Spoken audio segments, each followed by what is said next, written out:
ಪ್ರೀತಿಯ ಬಂಧುಗಳೇ, ಸತ್ಯ, ಅಹಿಂಸೆ, ಸರ್ವರಿಗೂ ನ್ಯಾಯ ಎಂಬ ಆದರ್ಶಗಳನ್ನೇ ದಾರಿದೀಪವನ್ನಾಗಿಸಿಕೊಂಡು ಬ್ರಿಟಿಷರ ಗುಲಾಮಗಿರಿಯಿಂದ ಭಾರತವನ್ನು ಮುಕ್ತಗೊಳಿಸಲು ಗಾಂಧೀಜಿ ನಡೆಸಿದ ಹೋರಾಟದ ಮಾದರಿಯು ಜಗತ್ತಿನ ಇತಿಹಾಸದಲ್ಲಿಯೇ ವಿನೂತನವಾಗಿತ್ತು. ನಮ್ಮ ಜಗತ್ತು ಯುದ್ಧ, ಯಾದವಿ ಕಲಹ, ಹತ್ಯಾಕಾಂಡಗಳನ್ನು ನೋಡುತ್ತಲೇ ಬಂದಿದೆ. ಇದಕ್ಕೆ ತದ್ವಿರುದ್ಧವಾದಂಥ ಮಾದರಿಯೊಂದನ್ನು ಜಗತ್ತಿನ ಮುಂದಿಡಲು ಗಾಂಧೀಜಿಯವರು ಹೆಣಗಾಡಿದರು. ಅವರ ನೇತೃತ್ವದ ಸ್ವಾತಂತ್ರ್ಯ ಸಂಗ್ರಾಮ ಬರೀ ರಾಜಕಾರಣದಿಂದ ಪ್ರೇರಿತವಾಗಿರಲಿಲ್ಲ. ಹಿಂದೂ ಮುಸ್ಲಿಮರ ಐಕ್ಯತೆಯ ಅಡಿಪಾಯದ ಮೇಲೆ ನಿಂತ ಬೃಹತ್ ಭಾರತದ ಕನಸಾಗಿತ್ತು. ಅಸ್ಪೃಶ್ಯತಾ ನಿವಾರಣೆ ಹಾಗೂ ದಲಿತೋದ್ಧಾರದ ಆಶಯವನ್ನು ಅದು ಹೊಂದಿತ್ತು. ಹಿಂದೂ ಧರ್ಮದ ಸುಧಾರಣೆ, ಸ್ತ್ರೀಯರ ಸಬಲೀಕರಣ, ಸಮಾನತೆ, ಸಹಕಾರ, ಸಂಸ್ಕೃತಿಯನ್ನು ಬೆಳೆಸುವ ಪರಿಸರ ಸ್ನೇಹಿ ಅರ್ಥವ್ಯವಸ್ಥೆ, ಆರೋಗ್ಯಕರ ಜೀವನ ಶೈಲಿ, ಮನುಷ್ಯನ ಸರ್ವಾಂಗೀಣ ಉನ್ನತಿಗಾಗಿ ಶ್ರಮಿಸುವ ನಯಿ ತಾಲೀಮ್ ಎಂಬ ನೂತನ ಶಿಕ್ಷಣ ವ್ಯವಸ್ಥೆಯ ಪರಿಕಲ್ಪನೆ, ಸ್ವಸ್ಥ ರಾಷ್ಟ್ರೀಯತೆ, ನೈತಿಕತೆಯನ್ನ ಕೇಂದ್ರ ಬಿಂದುವಾಗುಳ್ಳ ಸ್ವಸುಧಾರಣೆಯೇ ಸಮಾಜ ಪರಿವರ್ತನೆಯ ಮೂಲ ಎಂಬ ಆಚಾರ ತತ್ವವನ್ನು ಅದು ಒಳಗೊಂಡಿತ್ತು. ಇಷ್ಟೆಲ್ಲ ಸಾಮಾಜಿಕ ಆಧ್ಯಾತ್ಮಿಕ ಆಯಾಮಗಳನ್ನು ಆಧಾರವಾಗಿಟ್ಟುಕೊಂಡು ರಾಷ್ಟ್ರದ ಸ್ವಾತಂತ್ರ್ಯಕ್ಕಾಗಿ ಹೋರಾಡಿದ ಮತ್ತೊಬ್ಬ ನಾಯಕ ಇಡೀ ಜಗತ್ತಿನ ಆಧುನಿಕ ಇತಿಹಾಸದಲ್ಲಿ ಸಿಗುವುದಿಲ್ಲ. ಸಂತನಂತೆ ಬದುಕಿದ್ದ ಈ ಹಿರಿಯ ಜೀವ ತನಗಾಗಿ ಎಂದೂ ಬದುಕಲಿಲ್ಲ.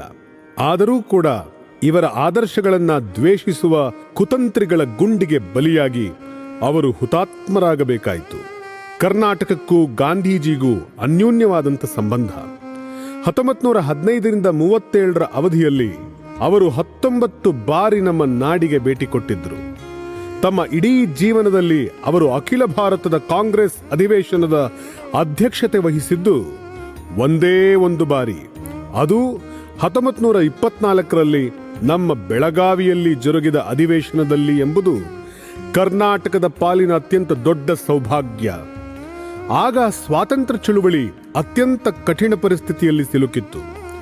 ಜಲಿಯನ್ ವಾಲಾಬಾಗ್ ಹತ್ಯಾಕಾಂಡದ ನಂತರ ಬ್ರಿಟಿಷ್ ಆಡಳಿತದ ವಿರುದ್ಧ ದೇಶದಲ್ಲಿ ಆಕ್ರೋಶ ಮನೆ ಮಾಡಿತ್ತು.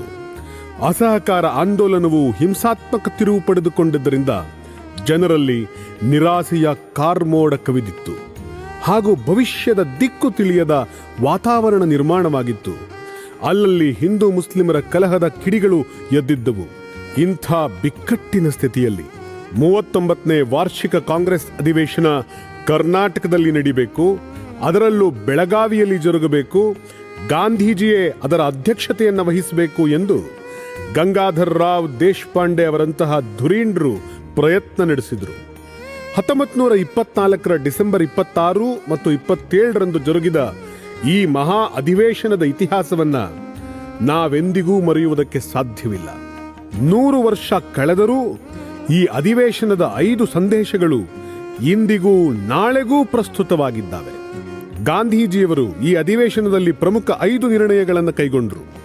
ಸ್ವಾತಂತ್ರ್ಯದ ಹೋರಾಟ ಅಹಿಂಸೆಯ ಮೂಲಕವೇ ಜರುಗಬೇಕು, ಅಹಿಂಸೆಯೇ ನಮ್ಮ ಕೈಯಲ್ಲಿರುವ ಅತ್ಯಂತ ದೊಡ್ಡ ಅಸ್ತ್ರ ಎಂದು ಗಾಂಧಿ ಪ್ರತಿಪಾದಿಸಿದರು.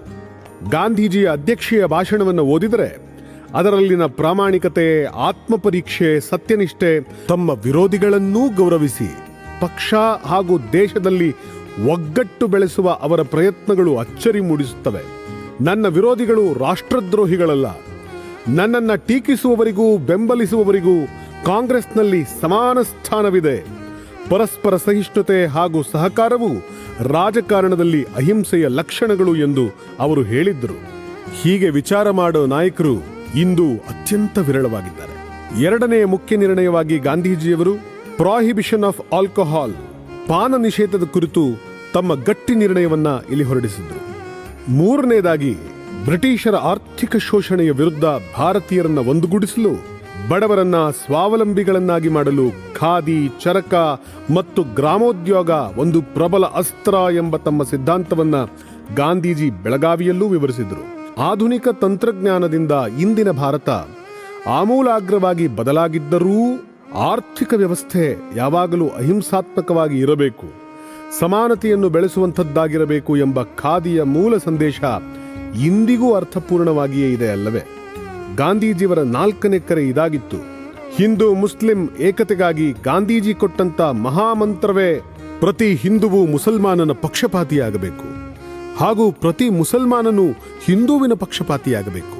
ಈ ರೀತಿ ವಿವಿಧ ಧಾರ್ಮಿಕ ಸಮುದಾಯದವರು ಪರಸ್ಪರರನ್ನು ತಿಳಿದುಕೊಂಡು ಗೌರವಿಸುತ್ತಾ ಸಹಬಾಳ್ವೆ ನಡೆಸಿದರೆ ಮಾತ್ರ ರಾಷ್ಟ್ರೀಯ ಏಕತೆ, ಸಾಮಾಜಿಕ ಭಾವೈಕ್ಯತೆ ಸಾಧ್ಯ ಎಂಬ ಅವರ ವಿಚಾರ ಇಂದಿಗೂ ಇಡೀ ಭಾರತಕ್ಕೆ ಮಾದರಿ ಎನ್ನಿಸುವುದಿಲ್ಲವೇ?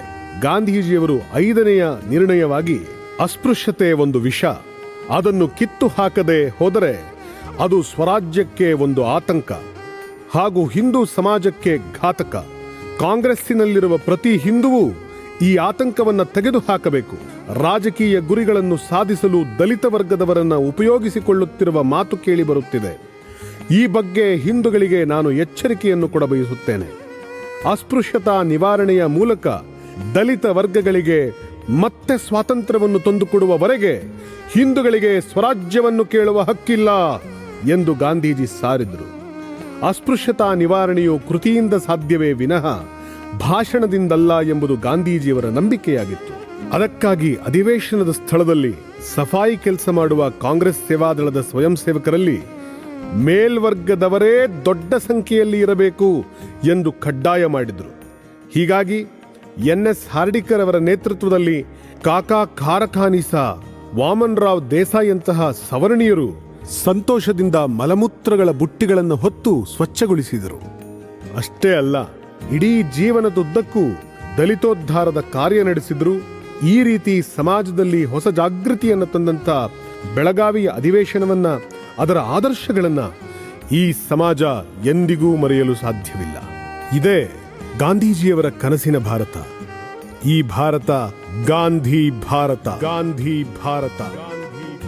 ಜೈ ಬಾಪು, ಜೈ ಬಾಪು, ಜೈ ಕಾಂಗ್ರೆಸ್, ಜೈ ಕಾಂಗ್ರೆಸ್, ಜೈ ಜಗತ್, ಜೈ ಜಗತ್, ಜೈ ಹಿಂದ್, ಜೈ ಹಿಂದ್.